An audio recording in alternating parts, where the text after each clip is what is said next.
তাফসীরের কিতাবের মধ্যে লেখে সূরা ইয়াসিনের আরেকটা নাম হলো কাফিয়া। কাফিয়া অর্থ হলো যথেষ্ট। সূরা ইয়াসিন কোন মুমিন বান্দা যদি সকালবেলা তেলাওয়াত করে, সন্ধ্যাবেলা তেলাওয়াত করে, সকাল থেকে নিয়ে সন্ধ্যা পর্যন্ত, সন্ধ্যা থেকে নিয়ে সকাল পর্যন্ত, ওই ব্যক্তির জন্য সূরা ইয়াসিন যথেষ্ট হয়ে যাবে। পৃথিবীর যত কল্যাণ আছে আল্লাহ রাব্বুল আলামিন সূরা ইয়াসিনের বদলতে ওই বান্দাকে দান করিবে। আল্লাহ রাসূল তো বলেন যে তোমরা সূরা মুলক তেলাওয়াত করে রাত্রিবেলা ঘুমাইবা। সূরা মুলকের ব্যাপারে পেয়ারা নবী সাল্লাল্লাহু আলাইহি ওয়াসাল্লাম বলেছেন, সূরা মুলক যখন মাইয়িতকে কবরস্থ করা হবে, আল্লাহ রাসূল সাল্লাল্লাহু আলাইহি ওয়াসাল্লাম বলেন, ইয়াতিহি মালাকান ফায়ুজলিসানিহি ফায়াকুলানা মার রাব্বুক ওয়া মা দীনুক ওয়া মান হাদার রাজুল আল্লাযী বুইসা ফীকুম। যদি ঈমানদার নেককার আল্লাহওয়ালা কোরআন তেলাওয়াতকারী বান্দা হয়, তখন ওই বান্দাটা বলবে, রব্বি আল্লাহ দীনিয়াল ইসলাম হাদা নবিয়ুনা হাদা রাসূলুনা সাল্লাল্লাহু আলাইহি ওয়াসাল্লাম। গায়েব থেকে আওয়াজ আসবে, আসমান থেকে আওয়াজ আসবে, ফাফরিশুহু মিনাল জান্নাহ ওয়া আলবিসুহু মিনাল জান্নাহ ওয়াফতাহু লাহু বাবান ইলাল জান্নাহ। এই কিতাবখানা আমি ওনার কাছে পড়েছি। ঢাকা যাত্রাবাড়ি বড় মাদ্রাসার যিনি শাইখুল হাদিস এবং মুক্তামিম আল হাইয়াতুল উলিয়া লিল জামিয়াতিল কওমিয়া সহ বেফাকুল মাদারিস সহ অসংখ্য দায়িত্বের মধ্যে তিনি প্রধান হিসেবে আছেন। উনি এক বয়ানের মধ্যে বলেন, আমার 40 বছর হয়ে গেছে, এই 40 বছরের মধ্যে একদিনও আমার সকালবেলা সূরা ইয়াসিন, সন্ধ্যার পরে সূরা ওয়াকিয়া তেলাওয়াত আমি ভুলি নাই। জোরে বলি সুবহানাল্লাহ। 40 বছর পর্যন্ত আমি ধারাবাহিকভাবে ফজরের পরে আমি সূরা ইয়াসিন তেলাওয়াত করি, মাগরিবের পরে সূরা ওয়াকিয়া আমার তেলাওয়াতের মধ্যে আমল আছে। জোরে বলি সুবহানাল্লাহ।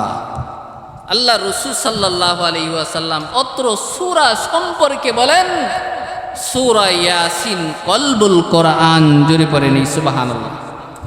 আল্লাহ নবীজি বলেন, সূরা ইয়াসিন হলো পবিত্র কুরআনুল হাকিমের কলব। মানুষের শরীরের মধ্যে যদি, মানুষের স্ট্রাকচারের মধ্যে যদি, মানুষের পুরা বডির মধ্যে যদি কলব না থাকে, অন্তর না থাকে, তাহলে সেটার কোনো দাম আছে? জোরে বলেন। সেটাকে মানুষ মৃত বলে, ডেড বডি বলে, তার কোনো দাম নাই। সবাই বলা বলি করে ওকে তাড়াতাড়ি নিয়ে দাফন করে আসো। জোরে বলেন ঠিক কিনা? পবিত্র কুরআনুল হাকিমের কলব হলো সূরা ইয়াসিন। ইমাম গাজালি রাহমাতুল্লাহি আলাইহি উনি বলতেছে, এই কথাটা তাফসিরে মারিফুল কোরআনের লেখক মুফতি শফি রাহমাতুল্লাহি আলাইহি তার জগৎ বিখ্যাত কিতাব তাফসিরে মারিফুল কোরআনের মধ্যে সূরা ইয়াসিনের ব্যাখ্যায় লেখেন, আল্লাহ রাসূল সাল্লাল্লাহু আলাইহি ওয়াসাল্লাম অত্র সূরাকে, সূরা ইয়াসিনকে কেন কলবুল কোরআন বলেছে? আরো তো সূরা অনেক আছে, কিন্তু ওই সমস্ত সূরা থেকে সূরা ইয়াসিনকে কেন কলবুল কোরআন বলেছে? ইমাম গাজালি রাহমাতুল্লাহি আলাইহি বলেন, যেহেতু অত্র সূরার মধ্যে, সূরা ইয়াসিনের মধ্যে পরকাল সম্পর্কে আলোচনা করা হয়েছে, জান্নাত সম্পর্কে আলোচনা করা হয়েছে, জাহান্নাম সম্পর্কে আলোচনা করা হয়েছে, আল্লাহ রাব্বুল আলামিনের সামনে হাসরের ময়দানে উপস্থিত করা হবে, দাঁড়াতে হবে, ওই সমস্ত বিষয়াদি আল্লাহ তাআলা সূরা ইয়াসিনের মধ্যে আলোচনা করা হয়েছে। আর যেই মুমিন বান্দাটার ভিতরে, যেই আল্লাহ তাআলার বান্দাটার কলবের ভিতরে, আল্লাহ তাআলার বান্দার কলবের ভিতরে যদি আখিরাতের ভয় ঢুকে যায়, পরকালের ভয় যখন ঢুকে যায়, জান্নাতের যখন আশা ঢুকে যায়, জাহান্নামের ভয় যখন কলবের ভিতরে ঢুকে যায়, ওই সমস্ত বান্দারা দুনিয়ার মধ্যে নাফরমানি করতে পারে না। জোরে বলেন ঠিক কিনা? ওই সমস্ত বান্দারা নামাজ ছাড়তে পারে না। জোরে বলেন ঠিক কিনা? ওই সমস্ত বান্দারা মিথ্যা কথা বলতে পারে না। ওই সমস্ত বান্দারা সুদ ঘুষের মধ্যে, পাপাচার জিনার মধ্যে লিপ্ত হইতে পারে না। জোরে বলেন ঠিক কিনা? এই জন্যে ইমাম গাজ্জালী রহমাতুল্লাহি আলাইহি বলেন, আল্লাহ রাসূল সাল্লাল্লাহু আলাইহি ওয়াসাল্লাম সূরা ইয়াসিনকে কলবুল কোরআন বলেছে। জোরে বলেন সুবহানাল্লাহ। শুধু কি তাই? আল্লাহ রাসূল সাল্লাল্লাহু আলাইহি ওয়াসাল্লাম বলেন, সূরা ইয়াসিন কেহ সকালবেলা তেলাওয়াত করলো, সন্ধ্যাবেলা তেলাওয়াত করলো, সকালবেলা তেলাওয়াত করছে, যদি দিনের বেলা ওই আল্লাহ তাআলার পেয়ারা বান্দাটা দুনিয়া থেকে বিদায় হয়ে যায়, মৃত্যুবরণ করে, আল্লাহ তাআলা তাহাকে শাহাদাতের মর্যাদা দান করবে। জোরে বলি সুবহানাল্লাহ। সন্ধ্যাবেলা তেলাওয়াত করলো, রাসূল পাক সাল্লাল্লাহু আলাইহি ওয়াসাল্লাম বলেন, রাত্রিবেলা যদি ওই বান্দাটা ইন্তেকাল করে, দুনিয়ার হায়াত শেষ হয়ে যায়, তাহলে ওই বান্দাটা শাহাদাতের মর্যাদা লাভ করবে। জোরে বলি সুবহানাল্লাহ। আল্লাহ রাসূল সাল্লাল্লাহু আলাইহি ওয়াসাল্লাম বলেন, কোন ইমানদার বান্দা যদি, কোন মুমিন বান্দা যদি আল্লাহ রাব্বুল আলামিনের কালামের সূরা ইয়াসিন তেলাওয়াত করে, আল্লাহ রাব্বুল আলামিন 10 খতম কোরআন তেলাওয়াতের সওয়াব দান করে। কোন মুমিন বান্দা যদি সকালবেলা সূরা ইয়াসিন তেলাওয়াত করলো, আল্লাহ নবীজি বলেন সন্ধ্যা পর্যন্ত সূরা ইয়াসিন তার জন্য যথেষ্ট হয়ে যাবে। কোন বান্দা যদি সূরা ইয়াসিন তেলাওয়াত করে ঘর থেকে বের হয়, আল্লাহ রাব্বুল আলামিন তার জিম্মাদার হয়ে যায়। তাফসীরের কিতাবের মধ্যে সূরা ইয়াসিনের আরো নামগুলো উল্লেখ করেছেন। আরেকটা নাম হলো দাফিয়া। দাফিয়া মানে কি? দূরকারী, সংরক্ষণকারী।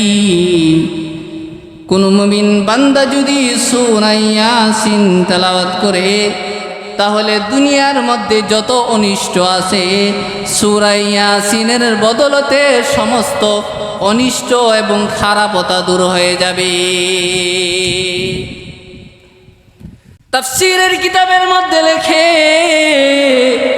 সূরা ইয়াসিনের আরেকটা নাম হলো কাফিয়া। কাফিয়া অর্থ কি? কাফিয়া অর্থ হলো যথেষ্ট। সূরা ইয়াসিন কোন মুমিন বান্দা যদি সকালবেলা তেলাওয়াত করে, সন্ধ্যাবেলা তেলাওয়াত করে, সকাল থেকে নিয়ে সন্ধ্যা পর্যন্ত, সন্ধ্যা থেকে নিয়ে সকাল পর্যন্ত, ওই ব্যক্তির জন্য সূরা ইয়াসিন যথেষ্ট হয়ে যাবে। পৃথিবীর যত কল্যাণ আছে আল্লাহ রাব্বুল আলামিন সূরা ইয়াসিনের বদলতে ওই বান্দাকে দান করিবে। সুবহানাল্লাহ পড়তেন না? এমনও এই এলাকার মধ্যে এমনও আল্লাহ তাআলার বান্দা আছে, এমনও বান্দি আছে, এমনও ঘর আছে যেই ঘরের মধ্যে সূরা ইয়াসিন তেলাওয়াত হয়। জোরে বলেন ঠিক কিনা? আমার আব্বা জান অসুস্থ, প্রায় 70 থেকে আরো বেশি বয়স হয়েছে। আমি ছোট কাল থেকে উনার একটা আমল দেখতেছি। উনি জেনারেল শিক্ষিত ডাক্তার, মাদ্রাসায় লেখাপড়া করে নাই, কিন্তু সকালবেলা ফজরের নামাজ আদায় করে উনার যেই আমলটা আমি ছোটবেলা থেকে দেখতেছি, আজ পর্যন্ত এখনো সেই আমলটা করে, সেটা হলো ঘরে ঢুকার পরেই আগে পান সূরাটা নিয়ে সূরা ইয়াসিন তেলাওয়াত করে। সুবহানাল্লাহ।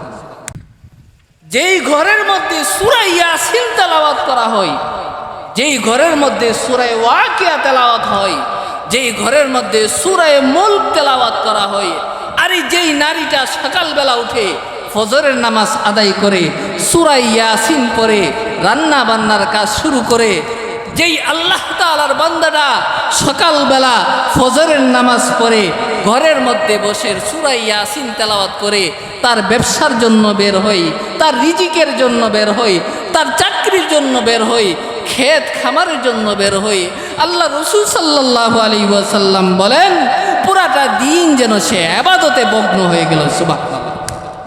আল্লাহ রাসূল তো বলেন যে তোমরা সূরা মুলক তেলাওয়াত করে রাত্রিবেলা ঘুমাইবা। সূরা মুলকের ব্যাপারে পেয়ারা নবী সাল্লাল্লাহু আলাইহি ওয়াসাল্লাম বলেছেন, সূরা মুলক যখন মাইয়িতকে কবরস্থ করা হবে, আল্লাহ রাসূল সাল্লাল্লাহু আলাইহি ওয়াসাল্লাম বলেন ইয়াতিহি মালাকান ফায়ুজলিসানিহি ফায়াকুলানা মার রাব্বুক ওয়া মা দীনুক ওয়া মান হাদার রাজুল আল্লাযী বুইসা ফীকুম।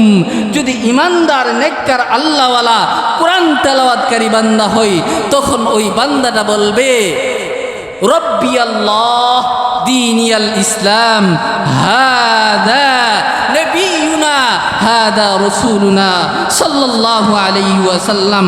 গায়েব থেকে আওয়াজ আসবে, আসমান থেকে আওয়াজ আসবে, ফাফরিশুহু মিনাল জান্নাহ ওয়া আলবিসুহু মিনাল জান্নাহ ওয়াফতাহু লাহু বাবান ইলাল জান্নাহ।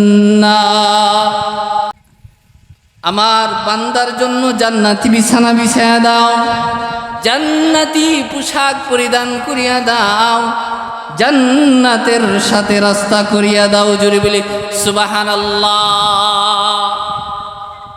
আল্লাহ রাসূল সাল্লাল্লাহু আলাইহি ওয়াসাল্লাম বলেন কোন মুমূর্ষ ব্যক্তি সাকরাত আরম্ভ হয়ে গিয়েছে, কিছুক্ষণের ভিতরে তার দুনিয়ার হায়াতি জিন্দেগি শেষ হয়ে যাবে, আজরাইল চোখের সামনে বেসে গেছে, এখনই তার দুনিয়ার হায়াতি জিন্দেগি শেষ হয়ে যাবে, মৃত্যু হয়ে যাবে।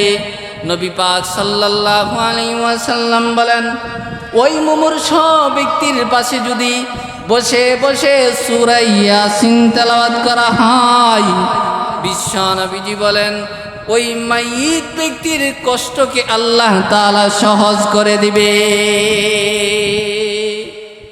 তার মৃত্যুটা আসান হয়ে যাবে। কিভাবে যে মরণ হইল, কিভাবে যে রূহটা বের হয়ে গেল, সে কল্পনা করতে পারবে না, বুঝতে পারবে না। রাসূল পাক সাল্লাল্লাহু আলাইহি ওয়াসাল্লাম হাদিস শরীফের মধ্যে বলেন ছোট বাচ্চা তার মায়ের স্তনের দুধ পান করতে করতে যেরকম ভাবে ছোট বাচ্চা ঘুমিয়ে যায়, ঠিক তেমনি ভাবে ওই মাইয়িতটা, ওই সাকরাতকৃত ব্যক্তিটা, তার জেনে কিভাবে রূহটা বের হয়ে যাবে সে নিজেও বুঝতে পারবে না। সুবহানাল্লাহ। বাংলাদেশের একজন লেখক মাওলানা আমিনুল ইসলাম রাহমাতুল্লাহি আলাইহি, উনি তাফসিরের একটা কিতাব লিখেছেন, তাফসিরে নূরুল কোরআন, প্রায় 30 খণ্ডে, প্রতি পাড়ায় 1 খণ্ড করে তিনি 30 পাড়ায় 30 খণ্ডে একটা তাফসিরের কিতাব লিখেছেন, তাফসিরে নূরুল কোরআন। ওই তাফসিরে নূরুল কোরআনের ব্যাখ্যার মধ্যে সূরা ইয়াসিনের ব্যাখ্যার মধ্যে লেখেন যখন কোনো মাইয়িত, যখন কোনো ব্যক্তির সাকরাত আরম্ভ হয়ে যায়, এখনই তার মৃত্যু হয়ে যাবে, তার সাকরাত আরম্ভ হয়ে গেছে, গড়গড় আরম্ভ হয়ে গেছে, আজরাইল সামনে এসে গেছে, ওই অবস্থায় যদি তার পাশে বসে, শিয়রের পাশে বসে, তার পাশে বসে সন্তান অথবা তার মেয়ে অথবা তার ছেলে অথবা তার ভাই অথবা তার আত্মীয় যদি সূরা ইয়াসিন তেলাওয়াত করে, সূরা ইয়াসিন তেলাওয়াত করে, এই সূরা ইয়াসিনের বদলতে আল্লাহ রাব্বুল আলামিন প্রতি হরফের বদলতে, প্রত্যেকটা হরফের বদলতে রাসূল পাক সাল্লাল্লাহু আলাইহি ওয়াসাল্লাম বলেন প্রত্যেকটা হরফের বদলতে আল্লাহ তাআলা 10 জন ফেরেশতাকে এই দুনিয়ার মধ্যে নাজিল করতে থাকে। জোরে বলি সুবহানাল্লাহ। তখন এই ফেরেশতাগুলি কাতারবদ্ধ হয়ে, দুই কাতারবদ্ধ হয়ে লাইন ধরে ধরে পুরাটা তার মাইয়িতের, ওই যার সাকরাত আরম্ভ হয়ে গেছে, তার চক্ষু দৃষ্টি যতটুকু পর্যন্ত যায় ততটুকু পর্যন্ত তাকে আহলান সাহলান দেওয়ার জন্য সারিবদ্ধ হয়ে দাঁড়িয়ে থাকে। আর বলতে থাকে ফাফরিশুহু মিনাল জান্নাহ ওয়া আলবিসুহু মিনাল জান্নাহ ওয়াফতাহু লাহু বাবান ইলাল জান্নাহ। জান্নাতের সুসংবাদ গ্রহণ করো, আল্লাহ তাখাফু ওয়ালা তাহজানু ওয়া আবশিরু বিল জান্নাহ। হে আল্লাহর বান্দা, ভয় করিও না, চিন্তা করিও না, তোমার জন্যই জান্নাত। জোরে বলি সুবহানাল্লাহ। আল্লাহ রাসূল সাল্লাল্লাহু আলাইহি সাল্লাম বলেন, এই সূরা ইয়াসিন হলো কলবুল কোরআন, কোরআনের কলব। আমরা যদি সূরা ইয়াসিন তেলাওয়াত করতে পারি, আল্লাহ রাব্বুল আলামিন হাসরের ময়দানে বলবে, ইকরা ওয়ারতাকি ওয়ারাত্তিল কামা কুনতা তুরাত্তিলু ফিদ দুনিয়া ফাইন্না মানজিলাকা ইনদা আখিরি আয়াতিন তাকরাউহা। সাহিবে কোরআনকে হাসরের ময়দানে বলবে, হে সাহিবে কোরআন, আমার কালামুল্লাহ তেলাওয়াত করতে আজকে হাসরের ময়দানে সমস্ত হাসরবাসীর সামনে কোরআন তেলাওয়াত করতে থাকো আর মর্যাদায় আসীন হইতে থাকো। আম্মা জানা আয়েশা সিদ্দিকা রাদিয়াল্লাহু তাআলা আনহা বলেন, আল্লাহ রাব্বুল আলামিন এই কালামুল্লাহর মধ্যে 6666 খানা আয়াতে কারিমা নাজিল করেছে। সাহেবে কোরআন, কোরআন তেলাওয়াতকারী একটা আয়াত তেলাওয়াত করবে, একটা মর্যাদা বেড়ে যাবে। দুইটা আয়াত তেলাওয়াত করবে, দুইটা মর্যাদা বেড়ে যাবে। 5টা আয়াত তেলাওয়াত করবে, 5টা মর্যাদা বেড়ে যাবে। 1000 আয়াত তেলাওয়াত করবে, 1000 মর্যাদা বেড়ে যাবে। 6666 খানা আয়াতে কারিমা তেলাওয়াত করবে সাহেবে কোরআন, 6666 খানার আসনে আসীন হবে। জোরে বলি সুবহানাল্লাহ। আল্লাহ রাসূল সাল্লাল্লাহু আলাইহি সাল্লাম বলেন, আল্লাহ তাআলা তখনও আসমান বানাই নাই, জমিন বানাই নাই। আসমানের নিচে, জমিনের উপরে আল্লাহ তাআলা কোনো কিছু তৈরি করে নাই। সূরা ইয়াসিনের ব্যাখ্যায়, সূরা তাহার ব্যাখ্যায় বিশ্ব নবীজি বলেন, আল্লাহ তাআলা আমাকে সামনে বসাইয়া আল্লাহ তাআলা নিজে সূরা ইয়াসিন তেলাওয়াত করছে। জোরে বলি সুবহানাল্লাহ। হাসরের ময়দানেও আল্লাহ রাসূল সাল্লাল্লাহু আলাইহি সাল্লাম সমস্ত হাসরবাসীর সামনে সূরা ইয়াসিন তেলাওয়াত করবে। জোরে বলি সুবহানাল্লাহ। আল্লাহ রাব্বুল আলামিন আমাদেরকে আমল করার তৌফিক দান করেন। অত্র এলাকার কৃতি সন্তান আমার বড় ভাই মুফতি মনির হোসেন নূর সাহেব দামাত বারাকাতুহুল আলিয়া পুরা বাংলাদেশে আলহামদুলিল্লাহ সফর করে, পুরা বাংলাদেশে বয়ান করে। আমার এই ভাই এই এলাকার কৃতি সন্তান, আলহামদুলিল্লাহ আমরা খুশি তো। ভাইয়ের জন্য সবসময় দোয়া করব, আরও যেন পুরা বিশ্বের মধ্যে এই কোরআনের বাণী নিয়ে যেন সফর করতে পারে। আল্লাহ রাব্বুল আলামিন আমাদেরকে তৌফিক দান করেন। ওয়া আখির দাওয়ানা আনিল হামদুলিল্লাহি রাব্বিল আলামিন। ওয়াসসালামু আলাইকুম ওয়া রাহমাতুল্লাহি ওয়া বারাকাতুহু।